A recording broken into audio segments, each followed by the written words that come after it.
Here we are, Etobicoke, Ontario, the city of lights. The city that never sleeps. Does the hustle and bustle just never end? Look, look. It's now no wonder to me why they call this the city of many faces, the city of angels. I always wondered why so many, artists, painters, musicians, scientists, just culture in general seems to come out of Etobicoke. But when you're really here, when you're here in the flesh, how could it not? The electricity in the air, it's insane. Like in all big cities though, you gotta watch your back here in Etobicoke. Some obvious signs of gang activity here. So as you can see, I'm eating a traditional Etobicoke meal right now. Some Tylenol 3s and a Snickers bar.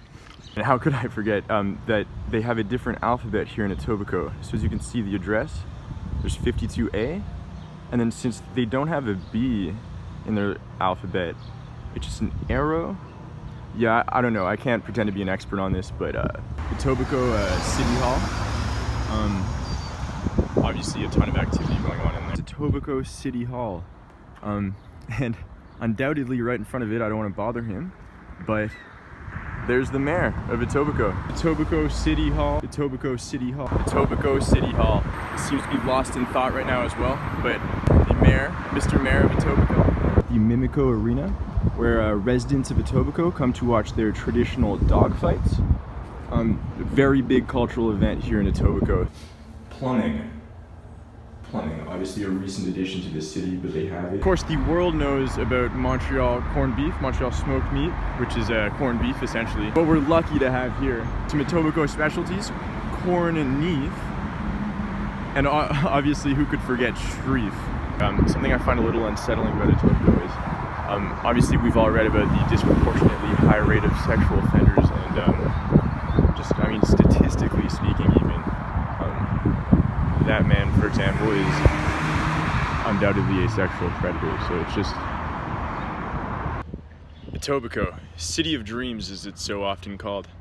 But how long until that city of dreams turns into a city of nightmares?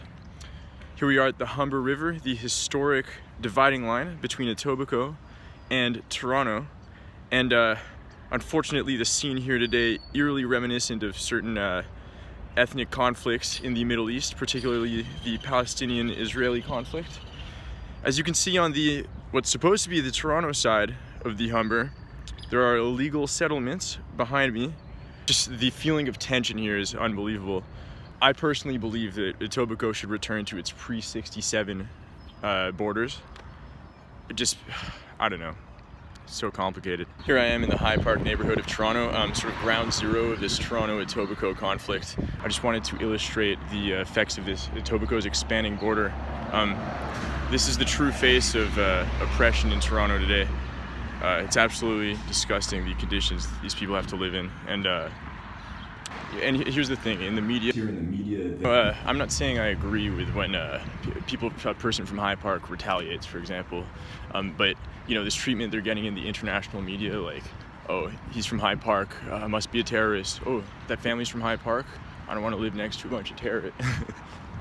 Airports, people from High Park just getting, you can see behind me a group of people on Birthright Etobicoke, well-known program, obviously.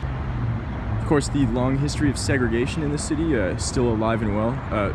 Frankly disgusting. I didn't think that in 2019 doctors would have to deal with this.